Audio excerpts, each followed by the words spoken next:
Hello, welcome to all. Let's talk about basic education today. बात करते हैं आज बेसिक एजुकेशन की. Basic education 1937 was propounded by Mahatma Gandhi. पहली चीज जो हमें याद रखनी है, महात्मा गांधी के थ्रू ये बेसिक एजुकेशन को इंट्रोड्यूस किया गया था. Now, why did he think of introducing basic education? So let me tell you. To improve the condition of primary education in India, Mahatma Gandhi realized that the condition of primary education in India is way too poor. उन्होंने realize किया कि जो primary education है India में वो काफ़ी ख़राब है, इसलिए इसकी condition को improve करने के लिए उन्होंने एक scheme बताई and this scheme was known as basic education. Mahatma Gandhi convened a conference at Wardha. Wardha में उन्होंने एक कॉन्फ्रेंस में हिस्सा लिया. उस कॉन्फ्रेंस में इन्होंने एजुकेशन से रिलेटेड बहुत सारी बातें कही, प्राइमरी एजुकेशन से रिलेटेड बहुत सारे बातें कही, उनके डिफेक्ट्स बताए और साथ ही साथ इस स्कीम को वहाँ इंट्रोड्यूस किया.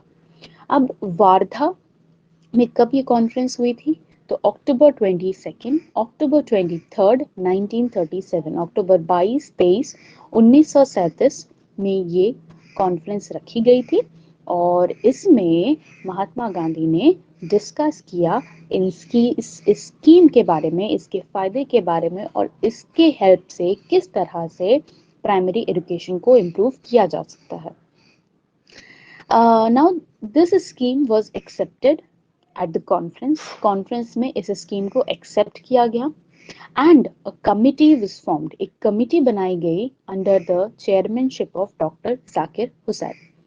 एक कमिटी बनाई गई और उस कमिटी के चेयरमैन कौन थे? डॉक्टर जाकिर हुसैन. बहुत बार क्वेश्चन आता है कि बेसिक एजुकेशन को किसने इंट्रोड्यूस किया था?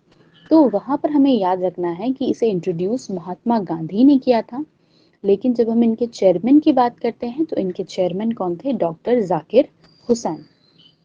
अब इस कमिटी ने अपनी रिपोर्ट प्रेजेंट करी विद इन 2 months. 2 महीने में इस कमिटी ने अपनी रिपोर्ट प्रेजेंट करी. Now this education or this scheme was to be implemented in the provinces of the country. और क्या कहा गया कि इस स्कीम को जितने भी प्रोविंसेस हैं, इस देश में जितने भी प्रोविंसेस हैं उनमें पहले इम्प्लीमेंट किया जाएगा. But what happened in September 1939 में Congress ministers in various provinces resigned.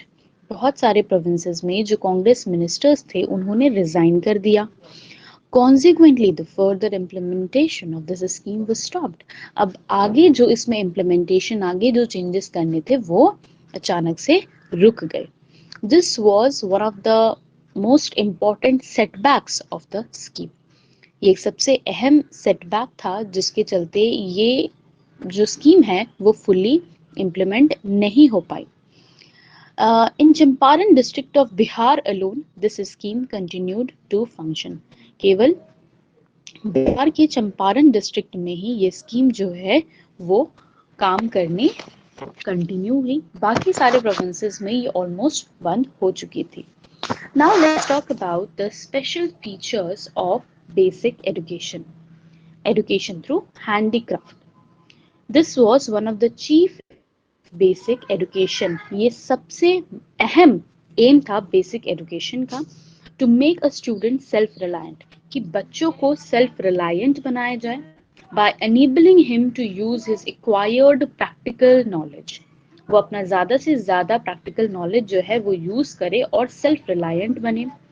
Handicraft has been the medium for basic education. Handicraft को मीडियम बनाया गया because education in this manner would be useful and permanent in life.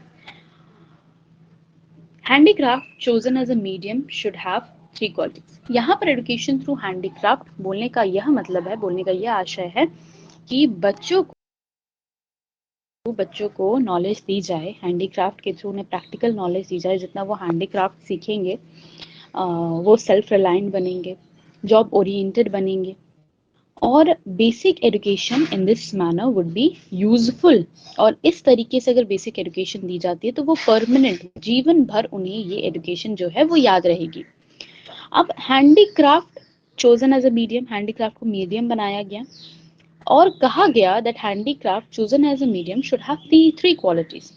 Handicraft chosen as a medium should have three qualities. क्या क्या qualities होनी चाहिए? Articles produced through handicraft should be meaningful, educationally meaningful. जो भी बच्चों से बनवाया जाए वो मीनिंगफुल होना चाहिए, एजुकेशनली मीनिंगफुल होना चाहिए। The chosen handcraft should be according to the interest of the child and useful for his life। और जो भी चीजें बच्चों से बनवाई जा रही हैं वो उनके लिए यूजफुल हो, साथ ही साथ उन्हें जो पसंद आए यानी कि उनका इंटरेस्ट जिसमें हो वही चीज बनाने के लिए उन्हें दिया जाए। The chosen handicraft should be according to the interest of the child and useful for his life। Then handicraft to be chosen should be such as to permit teaching of the other subjects around it। इस तरीके का handicraft बनाया जाए जिससे कि जिसके help से कुछ और सब्जेक्ट्स की नॉलेज जो है वो भी बच्चों को दे दी जाए। तो ओवरऑल अगर हम इसे कंक्लूड करते हैं तो हम क्या समझते हैं कि बच्चों को हैंडीक्राफ्ट यानी कि जिसे हम कहते हैं कि हाथ से बहुत सारी चीजें उन्हें बनानी सिखाई जाए और ऐसी चीजें बनानी सिखाई जाए जिनमें उनका मन लगे, वो इंटरेस्टेड हो, साथ ही साथ वो परमानेंट, वो उन चीजों को परमानेंट उनके लाइफ में वो चीज रहे। साथ ही साथ एजुकेशनली मीनिंगफुल होनी चाहिए, जो भी चीज़ वो बना रहे हैं वो एजुकेशनली मीनिंगफुल होनी चाहिए, पूरे लाइफ में उनको यूजफुल होनी चाहिए। साथ ही साथ जो भी चीज़ बना रहे हैं, जो भी हैंडीक्राफ्ट वो बना रहे हैं वो दूसरे सब्जेक्ट्स की टीचिंग में भी उन्हें हेल्प करे। तो ये उन्होंने बताए special features of basic education. Now after this the second feature is ideal citizenship। So the aim of basic education is to produce an ideal citizen। Aim क्या है बेसिक एजुकेशन का? एक आइडल सिटीजन प्रोड्यूस करे जो national responsibilities ले सके, अपने rights को एंजॉय करे, साथ ही साथ अपनी ड्यूटीज को भी परफॉर्म करे। The aim of basic education is to produce an ideal citizen who can take up national responsibility and enjoy his rights and perform his duties। Third, ideal of self-reliance। The main aim of basic education was to make students self-reliant। हमने जैसे पहले feature में बात की कि self reliant बच्चों को बनाया जाए। Now, the main aim of basic education was to make students self-reliant, and for this Mahatma Gandhi proposed or said that the articles made by students should be sold in the market। उन्होंने कहा कि जो भी बच्चे बना रहे हैं उसे मार्केट में बेचा जाए ताकि उससे जो भी इनकम उन्हें हो वो बच्चों के एजुकेशन में यूज की जाए। बच्चों के पढ़ाई के खर्चे में जितना भी खर्च आता है वो उस आर्टिकल को बेच करके उसे पूरा किया जाए, ये बताया। बट प्रॉब्लम ये थी कि बहुत ज्यादा इस थॉट को अपोज किया गया that the idea of earning money through children's prepared article has been dropped. तो लोगों ने बहुत ज़्यादा अपोज किया और बाद में ये जो बच्चों के बनाए हुए आर्टिकल्स को मार्केट में बेचना और उससे जो भी इनकम हो रहा है, इस आइडिया को पूरी तरह से ड्रॉप कर दिया गया। Then the next point, next feature was the child, the center of education। Basically education में child क्या है? वो center है। So under basic education also child is the center of the education। The main aim of this system is to promote the full development of personality of a child। Main aim क्या है कि बच्चों के development को promote किया जाए, उनकी अच्छी पर्सनालिटी को प्रमोट किया जाए, इन सारी चीज़ों को प्रमोट किया जाए अंडर बेसिक एजुकेशन। फिर से बता देती हूँ, the main aim of this system is to promote the full development of personality of a child. क्या है? फुल डेवलपमेंट ऑफ पर्सनालिटी बच्चों की होनी चाहिए। Then next salient feature is full and systematic knowledge। So knowledge is given in an organized and systematic manner। एक organized way में बच्चों को knowledge देनी चाहिए, systematic way में बच्चों को knowledge दी जानी चाहिए। Knowledge of spinning and weaving should be given to them। Now if a child is interested in spinning and weaving, he is also taught। अगर कोई बच्चा जो है वो इंटरेस्टेड है स्पिनिंग एंड वीविंग में तो उसे क्या क्या पढ़ाया जाना चाहिए? How cotton is produced, cotton कैसे प्रोड्यूस हो रहा है, what type of a soil is suitable for it, किस तरीके के मिट्टी में कॉटन जो है वो ग्रो करता है, कितना पानी दिया जाना चाहिए कॉटन को ग्रो करते टाइम, कॉटन मिल्स के बारे में उन्हें बताया जाना चाहिए, डिफरेंट कंट्रीज में कैसे कैसे कॉटन मिल्स हैं, इसकी हिस्ट्री के बारे में बताया जाना चाहिए. So in the process of spinning and weaving the child is taught relevant portions, जैसे कि cotton is produced, how cotton is produced, किस तरह प्रोड्यूस होता है, what type of soil, what type of soil की जब हम बात करते हैं तो बच्चे यहाँ पर ज्योग्राफी की नॉलेज उन्हें मिलती है, कितना पानी देना चाहिए, किस तरीके के कितना पानी देना चाहिए कॉटन को ग्रो करने के लिए, general science, trade, agriculture, history, इन सभी की नॉलेज दी जाती है किसी एक पर्टिकुलर सब्जेक्ट को, किसी एक पर्टिकुलर टॉपिक को पढ़ाने के लिए. फुल एंड सिस्टमैटिक नॉलेज, अगर आप कुछ भी पढ़ा रहे हो तो उससे रिलेटेड उसकी हिस्ट्री, ज्योग्राफी, उससे रिलेटेड मैथमेटिक्स, उससे रिलेटेड जनरल साइंस, सारी की नॉलेज, सारी की सारी सब्जेक्ट्स की नॉलेज जो है वो साइड बाय साइड बच्चों को दी जानी चाहिए. Last, flexible curriculum and free atmosphere, इसके बारे में क्या कहा है. So teacher and students are free to work according their interest, teachers और स्टूडेंट्स जो हैं वो फ्री हैं अपने इंटरेस्ट के अकॉर्डिंग काम करने के लिए.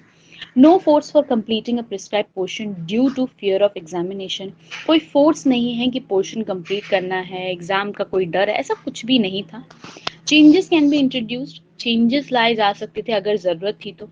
Child learns according to its interest and capacity, बच्चों को फोर्स नहीं किया जाता था, जितना उनको इंटरेस्ट है उतना ही वे पढ़े, जितनी उनकी कैपेसिटी है वो उतनी ही पढ़े. Teacher is also free, teacher भी फ्री थे कि वो ऑर्गेनाइज कर सकते थे नेसेसरी एटमॉस्फेयर, जैसा उन्हें पढ़ाना है, जिस तरीके से पढ़ाना है, जिस एटमॉस्फेयर में पढ़ाना है, ये सारा टीचर्स के ऊपर डिपेंड करता था. So these were the special features. एक बार फिर से देख लेते हैं क्या है. First, education through handicraft, ideal citizenship, ideal of self-reliance, child the center of education, full and systematic knowledge, and flexible curriculum and free atmosphere. So ये हैं हमारे special features of basic education. इसके बाद हम बात करेंगे करिकुलम की. सो curriculum क्या था बेसिक एजुकेशन में. So curriculum was designed for children between 7 and 14 years of age. ये जो बेसिक एजुकेशन था ये बेसिकली 7 साल का ये टाइम पीरियड था. 7 साल, 7 साल तक बच्चों को ये एजुकेशन दी जाती थी. तो कब से कब तक, जब बच्चों की एज 7 साल की होती थी तब से लेकर के 14 साल की उम्र तक, 14 साल की एज तक ये नॉलेज जो है वो दी जाती थी. 7 years का ड्यूरेशन जो हम कह सकते हैं इसे. For boys general science is compulsory, लड़कों के लिए जनरल साइंस कंपलसरी था. And for girls home science was compulsory. Co education up to class fifth class तक कोएड एजुकेशन दी जाती थी. उसके बाद बॉयज और गर्ल्स को सेपरेट कर दिया जाता था. वेरियस सब्जेक्ट्स और उनके टाइम जो है वो भी इन्होंने मेंशन किए हैं. पहला, हैंडीक्राफ्ट या फिर बेसिक क्राफ्ट, इसमें क्या क्या आता था, spinning, weaving, carpentry, agriculture, leather work, pottery. तो इसे सबसे ज्यादा समय इन्होंने दिया. 3 घंटे का समय, 3 घंटे 20 मिनट का समय जो है वो हैंडीक्राफ्ट को दिया गया. देन मदर टंग और रीजनल लैंग्वेज, 40 मिनट का टाइम, 40 मिनट जो है रीजनल लैंग्वेज या मदर टंग पढ़ाने होते थे. म्यूजिक, फाइन आर्ट्स, ये भी म्यूजिक, फाइन आर्ट्स, अर्थमेटिक, ये भी 40 minutes. Then social sciences, geography, history, civics, ये 30 मिनट्स. फिजिकल एजुकेशन 10 मिनट और गेम्स, पीटी, ड्रिल भी 10 मिनट. तो ये टाइम इन्होंने रेकमेंड किया था, इतना इतना टाइम हर एक सब्जेक्ट को दिया जाना था. The it also recommended Hindi in the Devanagari script as the national language. इस टाइम पर इन्होंने रेकमेंड किया कि हिंदी जो है वो देवनागरी स्क्रिप्ट में होनी चाहिए. देवनागरी स्क्रिप्ट में जो हिंदी है वही नेशनल लैंग्वेज होनी चाहिए. इंग्लिश को कोई प्लेस इन्होंने नहीं दिया. रिलीजियस एजुकेशन को भी कोई प्लेस नहीं दिया गया. ज़्यादा जो वैल्यू है वो सिर्फ हिंदी को मिली, जो कि देवनागरी स्क्रिप्ट में लिखी जाती है, और इसे नेशनल लैंग्वेज भी कंसिडर किया गया. अब बात करते हैं बेसिक एजुकेशन के कुछ नामों के बारे में जो हमें जानने हैं. हर बारी बेसिक एजुकेशन नहीं आएगा, कुछ और इसके नेम्स भी आ सकते हैं, जैसे नई तालीम, वारधा एजुकेशन सिस्टम, बुनियादी शिक्षा, craft based education and learning by doing. ये कुछ और नाम हैं जो हमें याद रखना है. क्या क्या मैंने कहा, नई तालीम, वारधा एजुकेशन सिस्टम, बुनियादी शिक्षा, craft based education and learning by doing. I hope this part is clear to you. Now let's meet in the next video. And if you have understood everything, do like, comment, and subscribe to my channel. Thank you.